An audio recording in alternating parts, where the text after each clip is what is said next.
Hey Hans, where are you at? Yeah, I'm home in the garden. Oh, lovely. Very and a Swedish flag and everything. Nice. Morning, Mr. Dominic. How are you? Hi. There he is. I am great. Yeah, me too. Except let me figure out the camera. All right. Well, we'll give everyone a chance to get sorted. I'm going to mute myself now, Michael, just so there's no interference from the truck. Okay, Jesse, then just before you do that, I know we put it tentatively around. Can you still hear me? Oh, you what? Well, we were going to chat a little bit later on. I'll just message you afterwards. I'll send you a quick message, Jesse. I don't know if this afternoon is going to work out. Okay, no worries. You just let me know. I will do that. Cool. I'm here. Right. I'm here. So anybody feels like a chat, I'm here. Yeah, absolutely. How many hours do you have in front of you still? We just pulled out like 45 minutes ago, so probably another 9. Oh, I see. So, who's read the book? Hey, Martine, how are you? Hi. Who's anyone done the reading? No. Well, not totally. Half up until page 64. Oh, nice. That's exactly where I am. Well, my second go through, but I'm on. Yeah, your habit isn't personal. Kathy, how are you? Francis, how are you guys doing? Doing well. Awesome. I think both of us have read some. I don't know whether you've read all of them. Not all of them. More than half. More than half. Wow. We're rounding into form, I guess. We'll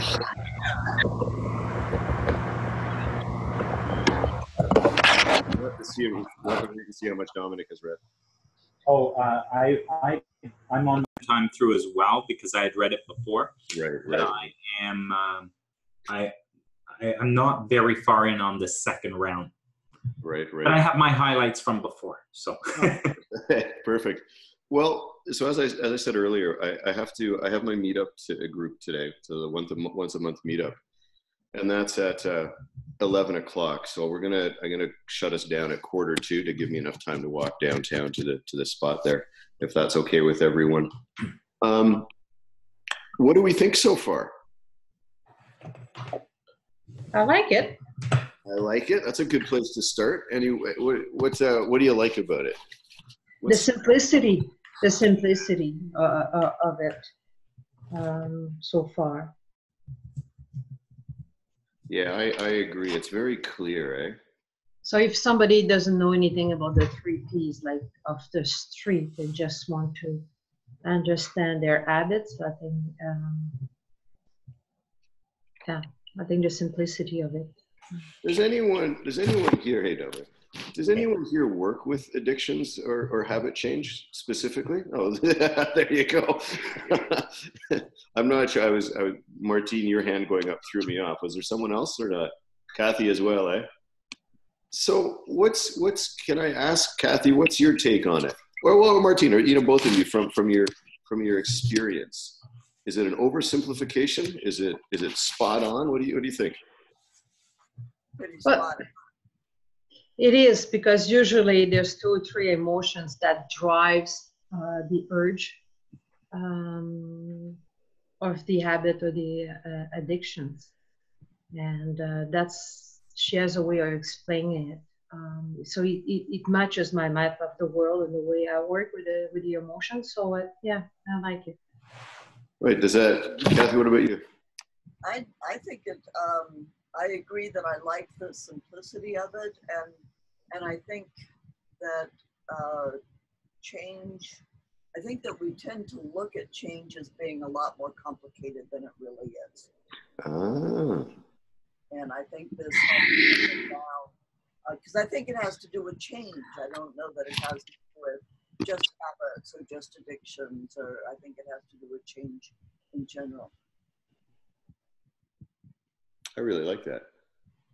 I know someone who was smoking 2 packs a day plus the pipe and stopped cold turkey on a dare. On a dare? On a dare. and never smoked ever since. So is that a? So it was in 1981 that he stopped under there, and he has never smoked since. How do you? It was 2 packs plus the pipe. How do you explain that? Is that insight, or is that determination, or is that stubbornness? Sheer force of will, like. I mean, Or maybe that person was ready at the time. They just needed the dare. That's interesting. I mean, I used to smoke as well, and when I finally quit, it was from one day to the next. It was an instantaneous thing. I mean, I tried to quit a whole bunch of times, where it was effortful and it never worked. And then when it finally stuck, there was zero effort whatsoever. I mean, I had some good support and I had some headaches and stuff, but the actual transition from smoker to non-smoker it didn't require any effort on my part at all. It was really neat. Does that mirror experience in the clinic for you guys, Kathy and Francis and Martine? Like that it is more effortful than efforting? I think the harder we try to do it, the more difficult it becomes.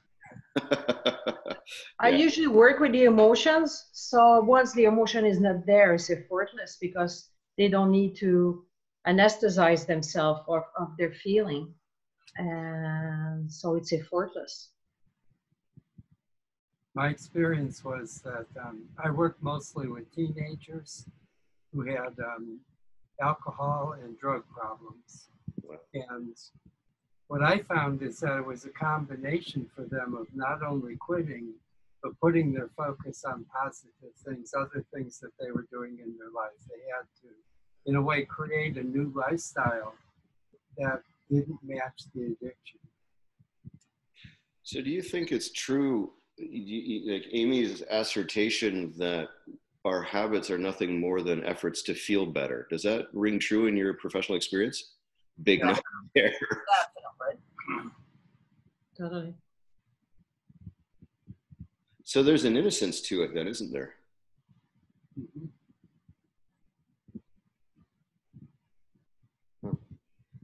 Yeah, I like that. Page 37, she says, oops, one of my sons arriving. What often looks like self-sabotage is a misguided attempt at self-love. If you're doing the best you can in the moment to feel better, driven by love for yourself and a deep desire for wellness. I never saw self-sabotage that way. You see the little marks I have in my book? Same piece. That's awesome. Way to go, Martine. Sorry, Martine, can you say that again, please, if you don't mind? To read it again? Well, or your thought on it, or read it again and then add your thought again. Yeah, read it again. Yeah. Okay. What often looks like self-sabotage is a misguided attempt at self-love. It's you doing the best you can in the moment to feel better, driven by love for yourself and a deep desire for wellness.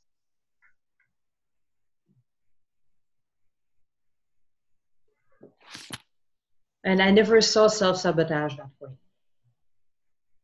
So that was interesting. I'm just going to read it again quickly.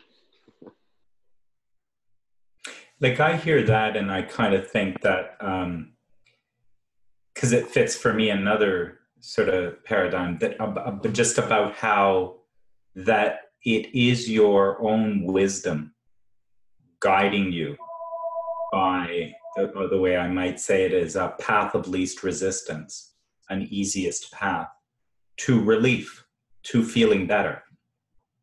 So that it's kind of like that's better than suicide. So, smoke because, or do this because that will give you relief from certain thinking, and, and it's better than what's further out. So I get it, like potentially innate wisdom. So it's almost like, it sounds like something Dr. Bill Pettit would say about, our body giving us warning signs or opportunities to see that we're straying. Like you know, the first thing is maybe smoking. The second effort to feel better is maybe smoking weed. The third thing is maybe doing cocaine. The fourth thing, 10th thing, 15th thing, 20th thing, until you arrive at suicide. So yeah, that notion of it being our wisdom is kind of cool. You'd only, Dominic, or am I missing that? what would you'd only get to suicide if you kept going on the, like, because I love how the habit is equated to a habit of thought. Mm-hmm. There's like a pattern of thought. It's a habit of thought, and then that's really, the habit is a habit of thought, and added up to it is this smoking, or it is doing drugs, or it is doing whatever. But what's literally habitual is more of the thinking. Mm-hmm. The manifestation is taking drugs or shopping or whatever. Yeah, the thing. Yeah. That's neat. What else comes to mind, everyone? I had one here somewhere.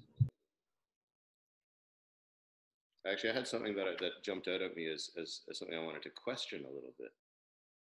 I'm not sure if I don't have my glasses with me. Oh yeah, okay, it is it. When it's on page 43 for those of you that have the book. When you aren't feeling aligned with your true nature, you are experiencing your personal thinking. Thinking can be full of confusion and compulsion, but that confusion and compulsion can't touch your true nature. It is a fleeting human experience created by thought.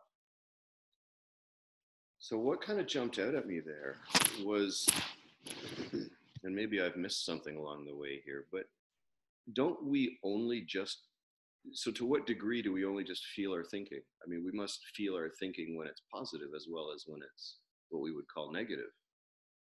No? Maybe I'm just getting something in the semantics. When you aren't feeling... What made you think it was saying something different?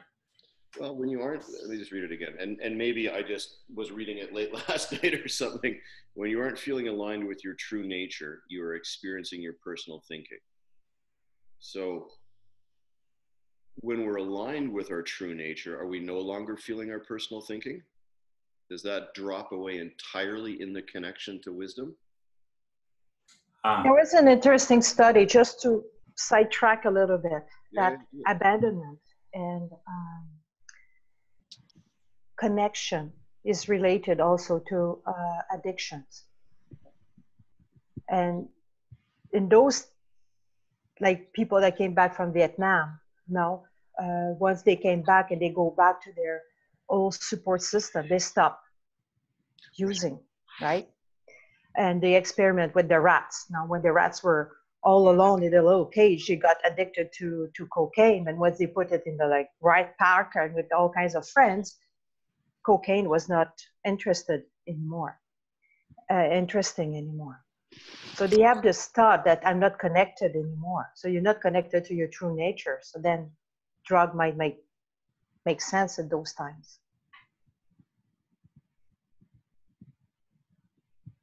So interesting. Wow. Yeah, I have. Oh, go ahead. I read that. I have read that as well, and that was quite interesting with the Vietnam veterans that could be deep into drugs for years, and then they get home and are just fine. Yeah, wasn't it something like, some percentage, like 60 or maybe even 80% or 60% of soldiers were using, and then when they came back, only 10% maintained the heroin use, I think it was. I just read that study recently as well. There's a TED Talk on it also. Oh. I don't remember the name of the guy who did the TED Talk, but yeah, it was pretty high, and it was heroin. Right. And Gabor Mate is studying that also. Yes, lots of TED Talks on that. Interesting. So back to that little quote that I pulled out.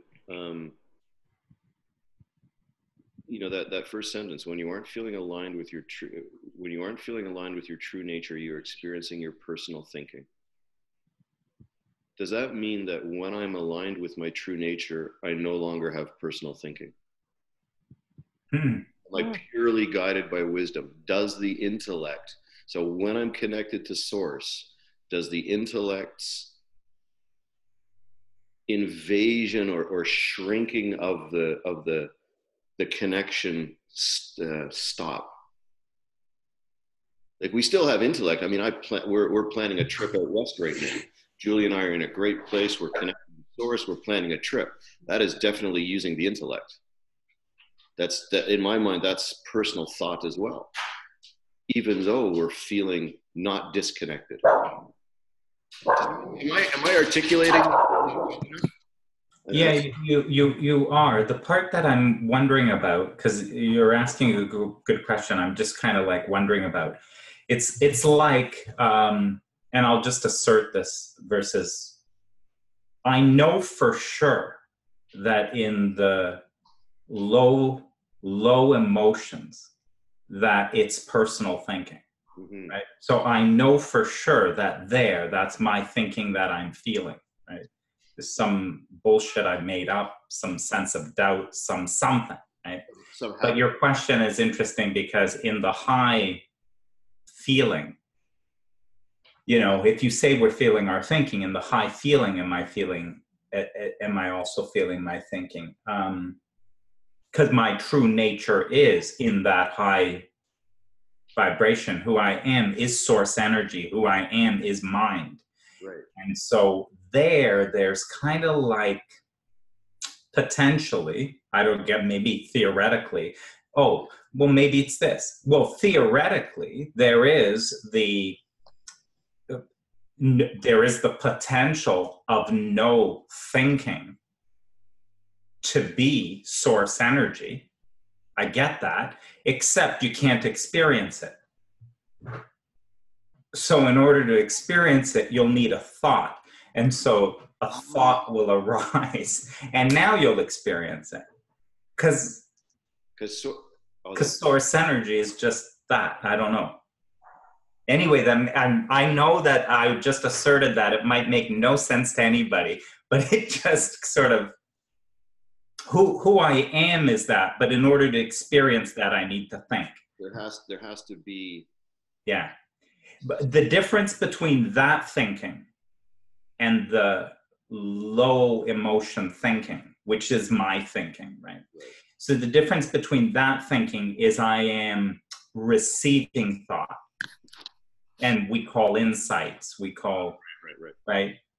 It's new thinking. It is, and even if it is my thinking, it has an alignment to who I really am. Interesting. Glad you asked the question. Yeah, I know what I'll be doing for the rest of the day now. Does anyone else have a thought on that?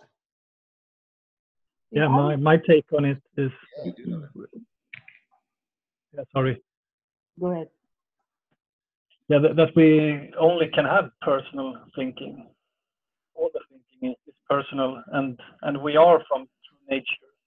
That's where we come from, but everything we can think is personal thinking, and sometimes our personal thinking is more or less aligned with its true nature, but we can't have any experience of true nature.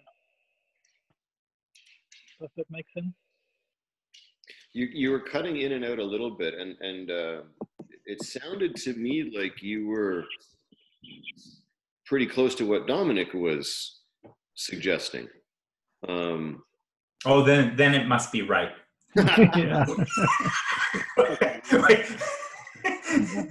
We'll just check that off and move on, right? Okay, solved. Yeah. Lynn, what were you gonna say, Lynn?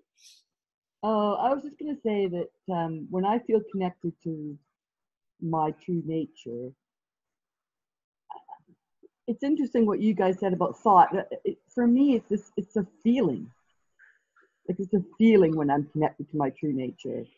But I'm going to experiment with that when I feel that, I'm going to see what am I thinking at that time. But it's really a feeling for me. Did we just get caught? I have a feeling that if Jack Pransky were sitting next to him, he'd be looking at me and shaking his head for asking that question. Like, you had it, but you lost it. So I wonder if Lynn isn't onto something there. I mean, it certainly feels to me that, for myself personally, in my experience, when I'm connected, I don't give any thought to my personal thinking. It's not even a consideration. It's only until I'm disconnected that it starts to make noise, that I start to pay attention to it.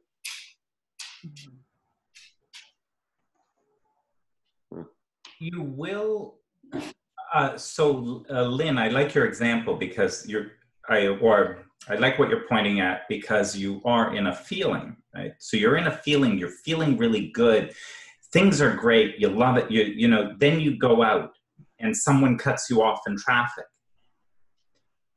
And the thought that occurs to you is, oh my God, I wonder if there's an emergency for that person.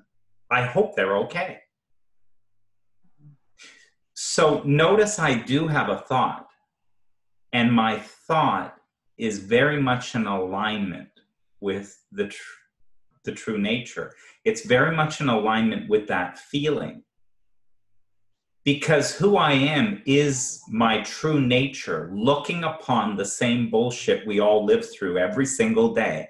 And the thoughts I'm inspired to are actually coming from that greater part of me. So I have an empathy and a compassion for this guy that just cut me off. I hope he's okay and nothing's wrong. Because it's too bad. Maybe he's like so wrapped up in his head about something. And I've been like that too. And I hope he doesn't run into, get himself into an accident or something. So the thinking wasn't there first. However, the thinking that flows gives me a feeling. So I had a feeling first, I was in a good place, but the thinking that flows is so consistent with the feeling. And the reason I wonder about the thinking needs to be there is because it's the way I get to experience my true nature. Mm-hmm. In a feeling, I'm like in bliss. But as the thinking comes, I get to experience the loving, compassionate, empathetic, real me that I am. But I could only experience it with the thinking that showed up on that. Yeah. So it's more than bliss. I love what you said. It's perfect. I have an example of that too. About a year ago, I was going to meet a friend for lunch, and I pulled into the parking lot of where this restaurant was. And this woman was in a big multi-person, like a big van, seated van thing that she was pulling out in front of me. And like, I don't know if she didn't see me or whatever, like, and normally I would have gotten pissed off and said, oh my God, like, what are you doing, woman? And then all this sort of stuff. And I sat there and I watched her, and I could see that she was a foreigner. She was from another country, or she looked like she wasn't white. She was, I think she was from India or Indian in her lineage or whatever. Maybe she was born in Canada, but she was a very tiny woman. She was like tiny little, looking over her steering wheel. She didn't look very confident in her driving ability. It was a big vehicle in a tight spot that she was backing out of it. And my whole thinking just changed, like while I watched her. Typically I'd get pissed off and say, what an idiot, like, can't you see that I'm here, blah, blah, blah. But like, I started having this whole scenario thing going through my head. Like, she looks like she could have even been a recent refugee to Canada. I don't know, she was on her own. She was not a confident driver. She and all these others, and I calmed down completely because I had this whole scenario going on in my head, and then I had like empathy for her and compassion for her, And I like smiled at her when she drove past, when she was going in and out, I know what it was now. It was she attempted maybe 3 or 4 times to get out of this, to back out of this spot. I ended up having the patience of an angel at the end. But it's exactly what you were saying. Like I ended up kind of feeling really compassionate for her. Like just went from like this feeling of anger and frustration and to this really calm scenario thing that I built in my head about her. Does that make sense? Completely. Oh, yeah. Completely. And the feeling, what the guidance is always in the feeling. That feeling felt better. We said in addictions, they're trying to feel better. Right? Mm-hmm. Addictions is about feeling better. So that feeling, that feeling more like your true nature, because that is who you really are. And the other thing, that is get impatience, the anger, the dissonance, the reason it feels bad is because that's not who you really are. And so one set of thinking takes you in that direction, the other set of thinking takes you toward who you are. And Sid said, follow the feeling. And he meant the feeling toward who you are. He didn't mean the other way. Yeah. Mm. It's interesting. It's so simple, isn't it, really? You follow that good feeling.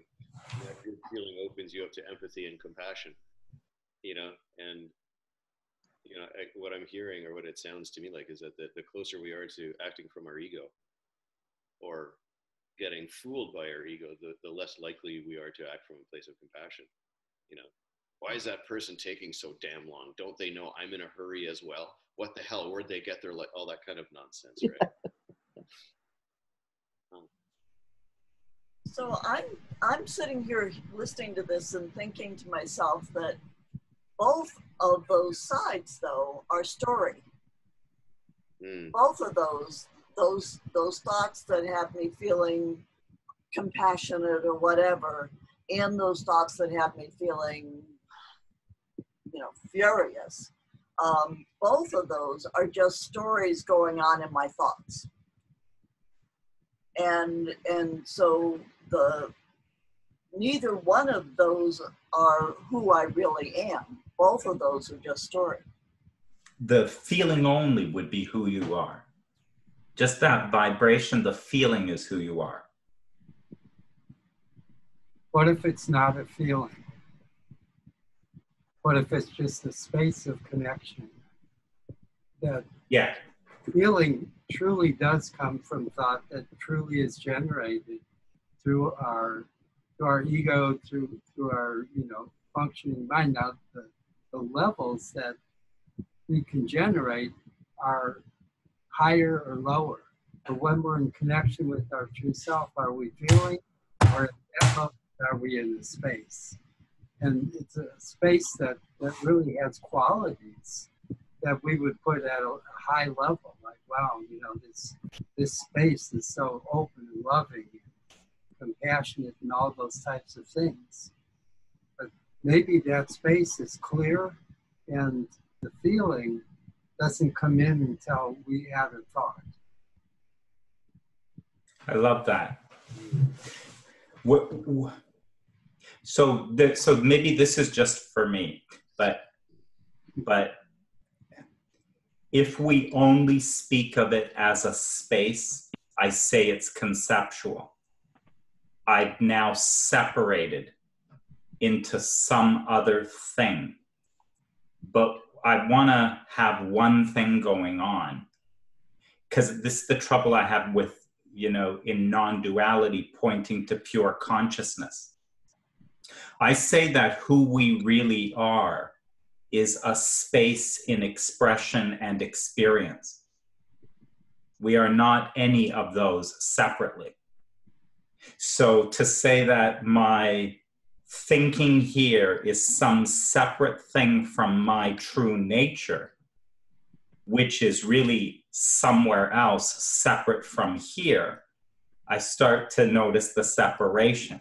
And so for me, there is only one thing going on, which is that empty space in expression and experience. That is one thing.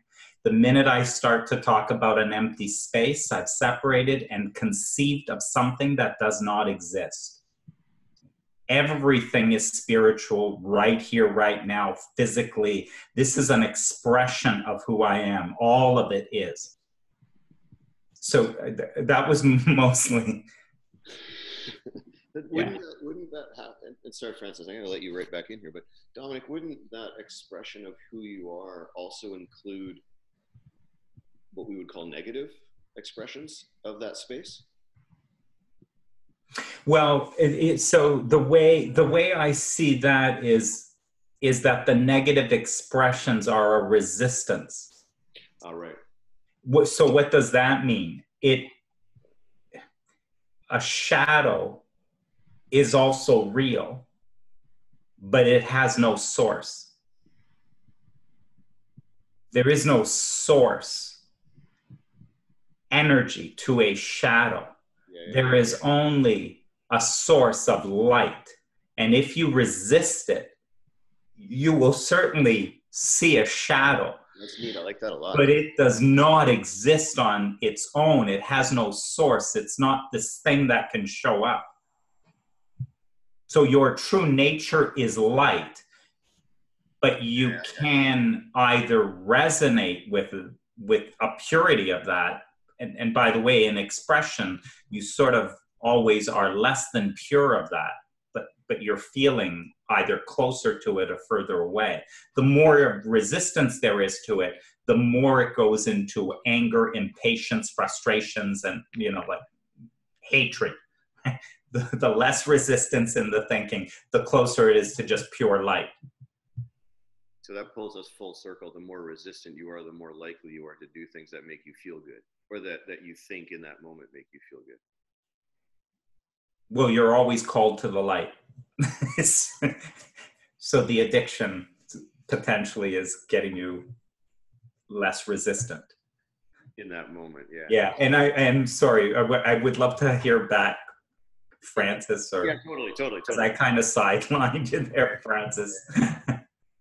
Another way to think of it, besides resistance, is I think of it as clutter. Say again. I think of it as clutter. Clutter. Cluttered, it's not clear. Got it. Nice. The difference rather than resistance might be how much clutter is in the machine. And the more clutter there is, the less alignment to who we are. The less clutter, the more we are a part of it all at an experience level. But you're right, everything is still experienced because it's all part of the all. I like that. Clutter. It's like having a bad radio signal. Yeah. It's just horrible. You can barely hear the song because there's all this clutter and noise. Yeah. So we're constantly dialing in our frequency or our connection to source. And now I'm just talking out loud. It sort of fits with an experiment I did for a little while where I was, in a literal sense, trying to do my day-to-day based on how I felt. Like just trying to monitor. I had this idea that, a good feeling, whatever we want to call that, was my true north. And I was walking around with my feelings, like absolutely trying to give myself over to, does it work if I can guide myself solely by a feeling? And I have to admit, it seemed to work. It was an interesting experiment. It was interesting. Anyway, what else have we got? What else comes to mind? I know that if we step away from it, we're gonna end up talking about an upcoming webinar that we're doing. So I'm doing my best to not talk about coaching. Yeah, I found it interesting with the way she talks about habits and the brain and how that's connected. And Yeah. What's your take on that? Yeah. Could you clarify the question a little bit more? Or Kathy, maybe, do you guys do, because what Hans said, I also found interesting, because they got into then the brain or brain science, and sometimes that's got this link. And I don't know, Martine, if you maybe have come across any of those things with addictions and stuff, because then it turns into a, you know, the brain is also at work in it, and she does talk about the brain. I don't know. I don't remember specifically. I do remember not being triggered by what I wasn't triggered at all by what she was saying about the brain. I think she did a pretty good job of recognizing that it wasn't a cause-effect kind of.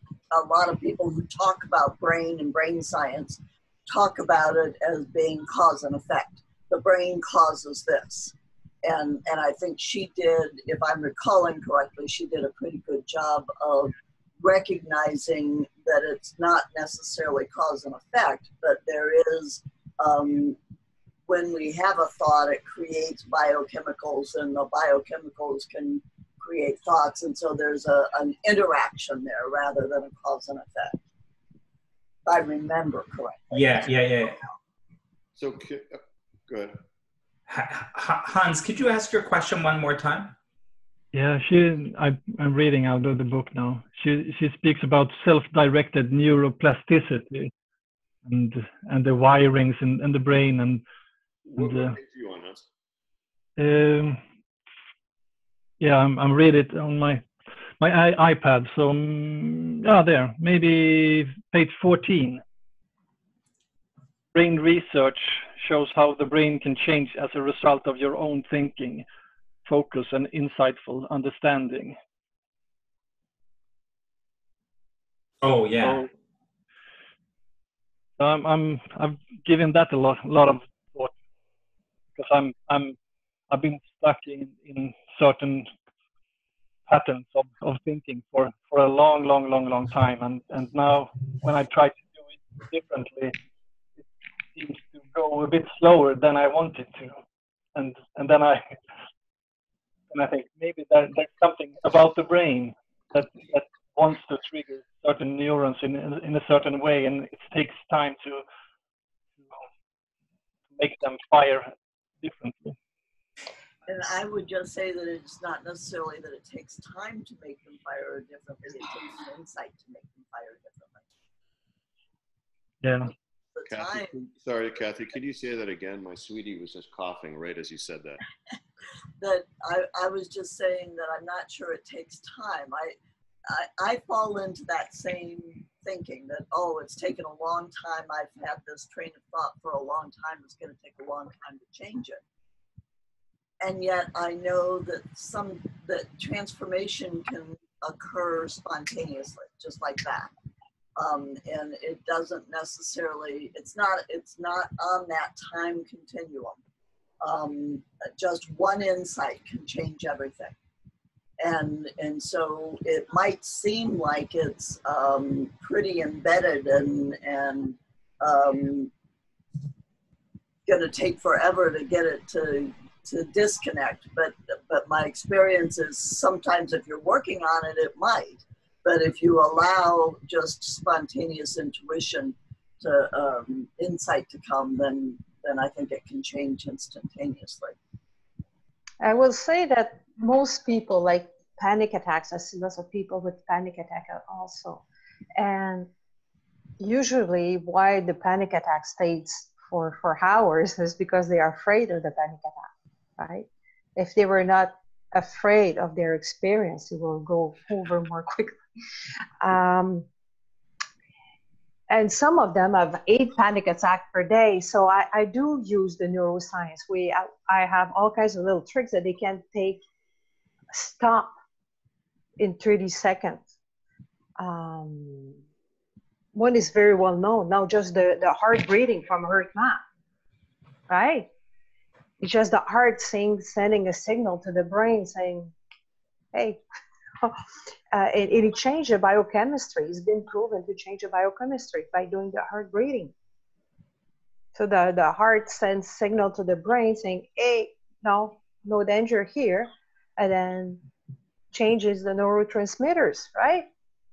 And there's all kinds of things that are like little roadblock. Oh, panic, roadblock. And of course, the new neurons are going to be more positive.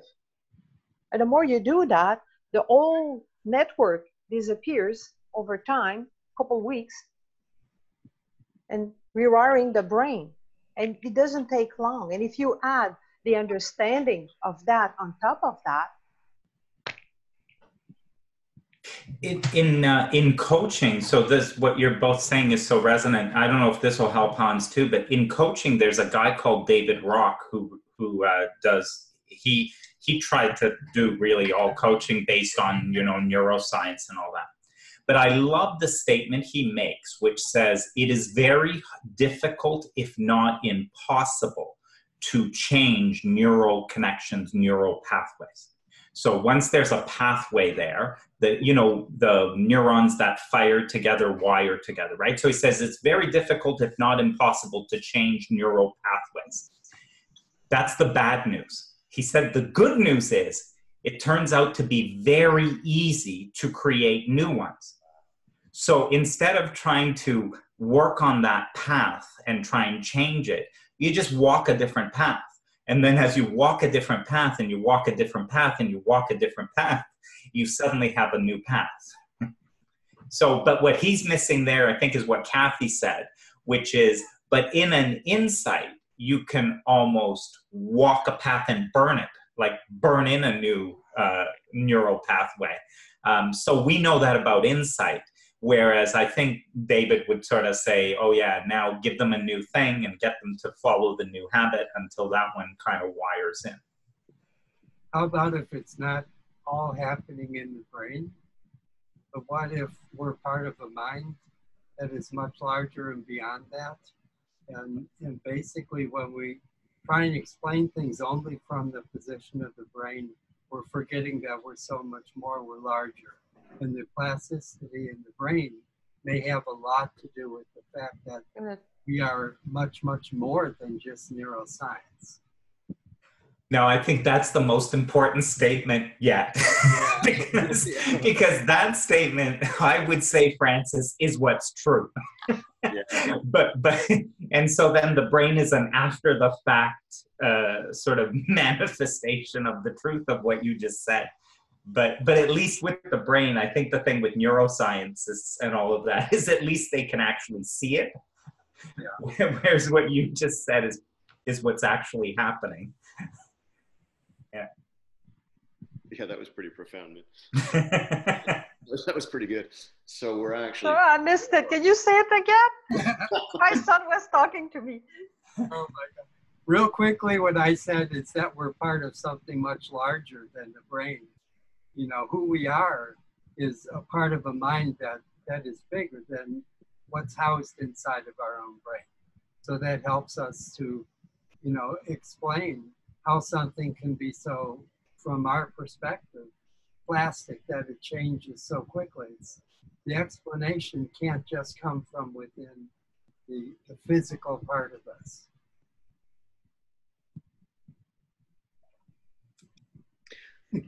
Yeah, wow.